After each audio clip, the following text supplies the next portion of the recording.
Welcome. I am your host, Jennifer Hammond, and I love coming on every Saturday and bringing you information that you need to make good decisions in real estate.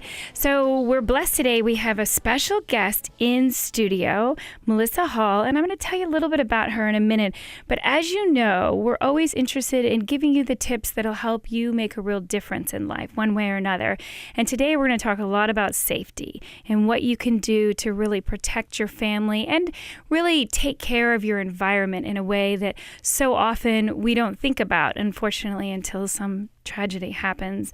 And hopefully it will never happen to your family. But we want to make sure that we're really thinking about that. Also, I want to make sure you know the social media. It's important that you can always communicate with us. We will open the phone lines in the next segment, not the first one, but this next segment. And the phone lines are 1-866-801-8255 if you'd like to give us a call. The other thing we want to make sure you know is the social media is Jennifer H. Realty. We're always looking for input and questions on the social media. So there is our Twitter, our Instagram, Facebook, everything is Jennifer H. Realty. So that is the way you can communicate with us on social media. Oh, and the website is jenniferhrealty.com, and we have a bunch of free stuff up there. We're always putting reports up there, and we might even, I was just thinking, we might find another one. Maybe Melissa, our guest today, might give us another free report we can put up there about safety. But first of all, let me tell you a little bit about Melissa. Melissa Hall is an award-winning artist, author, and international keynote speaker. She's host of a TV show called The Ripple Effect, and she's founder of Water Safety for Kids. So her newly released book, Lessons from Neverland, is a memoir that recounts her journey through the tragedy that ultimately led her toward discovering her soul's purpose. Today, she's a business and personal development coach who also mentors others. So first of all, welcome to the show, Melissa. Thank you. It's really amazing to be here this morning. I'm so glad, and thank you. I know you traveled all the way to D.C. I did, all the way from Arizona. Which is very nice. I appreciate it. It's always nice when you're in studio. It's a really special time for us to get to know you in a way that you don't when you're just calling in from the phone. So first of all, I wanted to tell people a little bit about, you talked about you've been through this amazing life journey and specifically a tragedy. Will you share a little bit about what happened to you? Sure. It was several years ago. I was a young mom of two little boys. We were living in Yuma, Arizona, so it's a very different landscape than here, very agricultural. Yuma has a big military base, right? A huge military base and also proving grounds. So we have two very, very prominent military bases in my community. But getting back to the story, I was a young mom. I had two very active little boys, and you know how it is when you're a mom. You're kind of running around a little bit ragged. You're trying to keep track of everyone and everything. And that was me. My little boys were active and just always getting into something trouble, something trouble usually. But this particular morning, my oldest son, Drew, woke up early. My younger son was an asthmatic, and so I'd been up the night before doing breathing treatments, and I was pretty tired. So he woke me up, and I got up with him, gave him breakfast, and gave him some crayons, and he was coloring. And I said, "Hey, I'm going to go check on your brother." So I went back, laid next to my son Devin, who was still struggling to breathe. So I was patting his back, just trying to comfort him I wanted him to sleep, and I ended up falling asleep, and it was during that time that my older son, Drew, let himself outside. And as I had mentioned, we lived in kind of an agricultural area. He wandered away from the house and fell into an irrigation canal and passed away that morning. Wow. Yeah. How old was he? He was 4.5. Wow. 4.5 years old. So it has been obviously the greatest tragedy of my life. It took me several years to arrive at this point where I can speak about this and hold my composure. Yeah. It's very emotional still. Certainly. Drew, what happened to Drew made me very much aware of how precious life is, and how none of us know when how long we have. But as a parent, you never expect to find yourself burying your child. It's an unthinkable unimaginable thing, and I wanted to do something to help prevent this from happening to another family. So I began publicly speaking about water safety, and that was pretty much initially after the accident. But then the grief and the bereavement set in, and it really became kind of debilitating. And it took me a long time to kind of find my voice and my ability to go out and share this message of keeping children safe while they're at home. And I think when we're talking about real estate and homes in general, so often when people are going to look for a home, whether they're renting or buying, that's one thing that a lot of times people just don't think about is the water issues that may be around a home, whether it's a creek, whether it's a lake, a pool, any of those things. And really understanding that kind of safety is so important to really keeping everybody, and even the training and the things that you can teach a child so that they're aware of the hazards. Not that, because I always want people not to live in fear particularly, but to know and be aware. Awareness is power. Absolutely. And I agree with you. Knowledge is power. And when you know that you've done everything you can in your home to safeguard, from an accident from happening, of course, it helps give you that peace of mind that you've done all that you can. Yeah. Sometimes, in my case, there were things that I didn't think about. I didn't think that would ever become an issue. But we didn't have a backyard pool. I thought that I was kind of safe. I put locks on the doors so he couldn't get into, the household cleaners, which, Drew would do.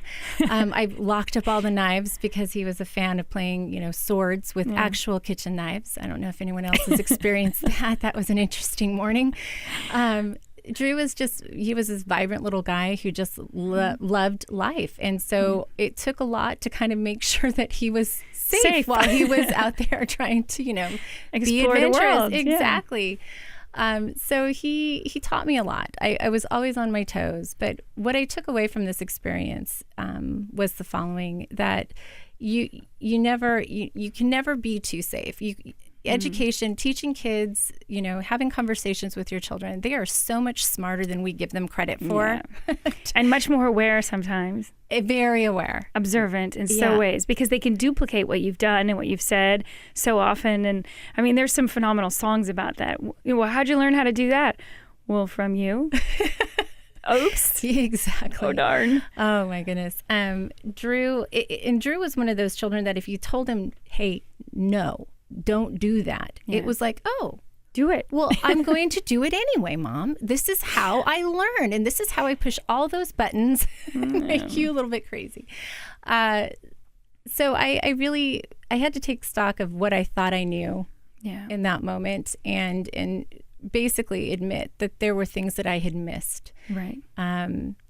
Having fallen asleep that morning, the first thing I had to do was face this very difficult reality that I had to deal with the blame that I felt. I felt guilty. I felt like this was somehow my fault. And knowing that it wasn't, I would never do anything to harm my child. I still didn't think enough about what was around my home that could be a potential hazard. Right. So after his accident, we reinforced all of the entries in our home with door locks. At the top of the door hinge, we just, it's a latch that they can't reach. It's very important. But it's also important to know that, you need to be monitoring those things. You need to have people that are coming in and out of your house that are aware of the need to latch them. We have your babysitters, your relatives as they come to visit. Going in and out of your house is something that we all do every day. But when you're trying to safeguard your children, sometimes it's important to lock those doors and make sure that they can't get out, especially if you're distracted in a moment. Right. And there's so many things going on. I mean, we're unfortunately a very distracted society right now. I mean, even getting somebody to focus on driving seems to be such a huge deal because everybody's always doing something else while they're driving, whether they're eating, unfortunately, text messaging, or talking on the phone, which is extremely, even if it's hands-free, is extremely distracting. And it's amazing that we constantly are trying to multitask, and yet we need to be making sure that around us is always safe. So in your home, let's talk a little bit about some of the things that you have learned that could help other people as far as your home. I think the locks is a really important one. So the when you put locks up really high so the kids can't reach them, but also what you said is making sure that other people who come into your house realize that that lock's there for a reason. And so we just always shut it. And it's funny because when I go to show real estate, I constantly lock the door. When I just walk in, it's like a habit. I just lock the door. And so often there's, somebody outside and they're like, hello, let me in. Jennifer, I want to come see the house. But I think it's important that if you get people in the habit of it. So you said locks. What are some of the other things that people can do around their house to make it more safe? Well, go through and really look at, focusing on water right now, looking at anything that can hold more than an inch of water is a potential hazard for your child. So if you have a fountain in your house or in your backyard or front yard, you need to be aware that that can be a potential hazard. Right. So there are alarms that if someone goes into that, it'll alarm and notify you. And that's very important. If you happen to have a home with a pool, gates, protective barriers are so important. And then also the addition of those water alarms. And let's talk about that because one of the things, we were talking about this before the show, and I think it's really important. I was just talking with some of my clients who are from Australia, and they were telling me about the regulations in Australia with a pool.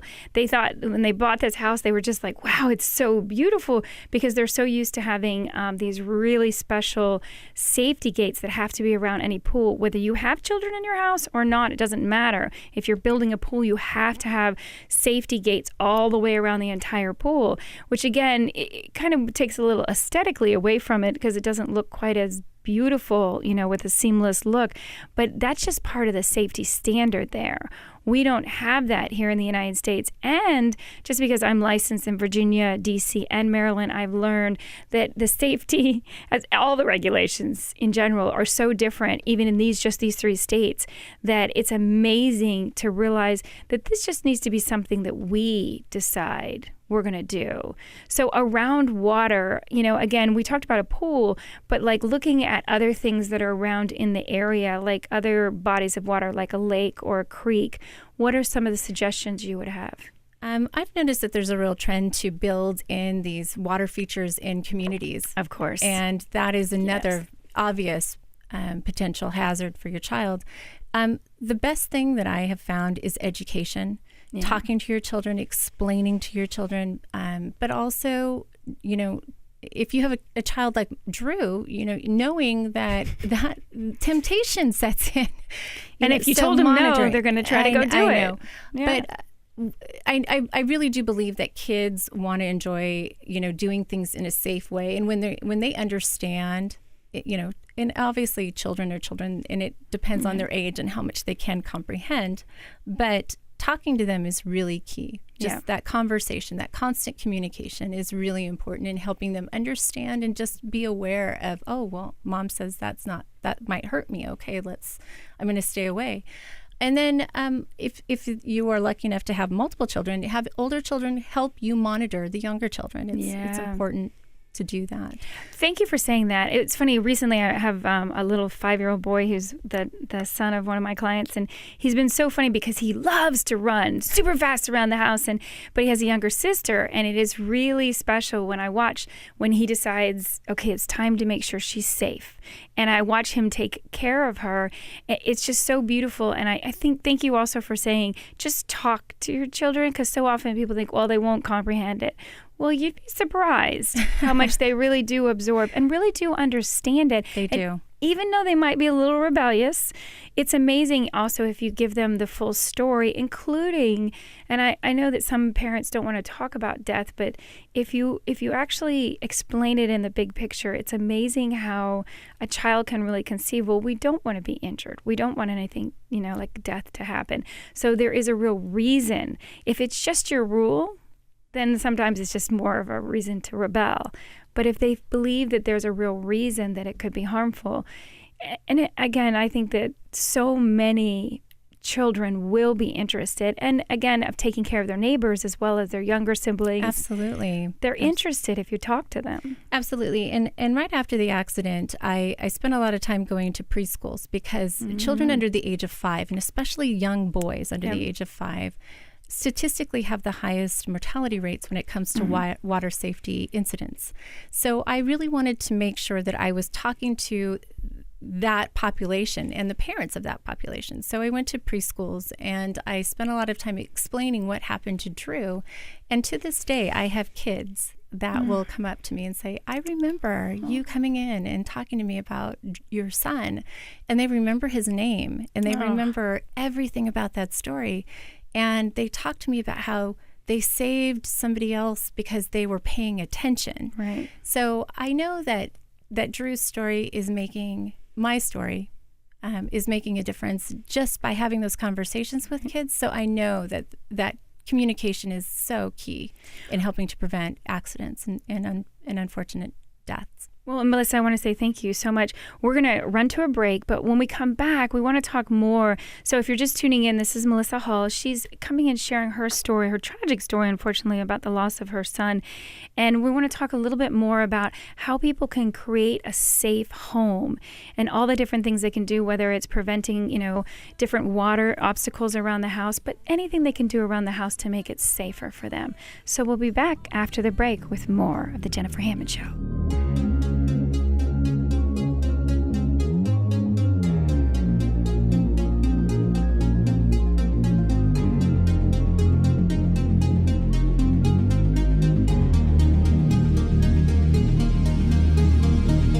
So remember, we have our social media, Jennifer H. Realty.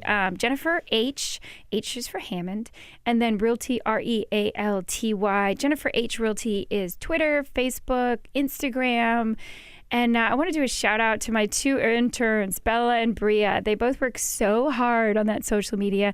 And I just want to say thank you to them this week. They've been doing a great job and they're almost gone. We only have them for about another month. So I want to say thank you. They've done so many wonderful things to help us. But know that you always can start that conversation. And also, we're going to go ahead and open the phone lines now at 1-866-801-8255. You can give us a call and join the conversation. If you want to share a story that you have on safety around the house, feel free to do that. Or if you have some questions for Melissa or myself about things that you might be able to do to help make your house a little bit safer, feel free to give us a call. So again, let me tell you a little bit about Melissa. So if you're just joining us and you didn't hear the introduction before, Melissa Hall is an award-winning artist, author, and international keynote speaker.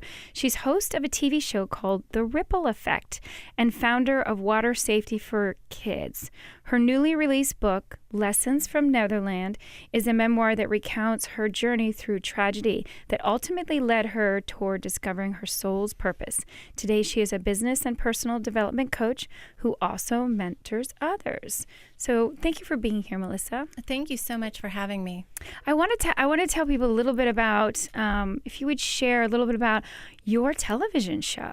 Oh, thank you. I'm really excited about The Ripple Effect. Yeah. The Ripple Effect is kind of my way of paying it forward.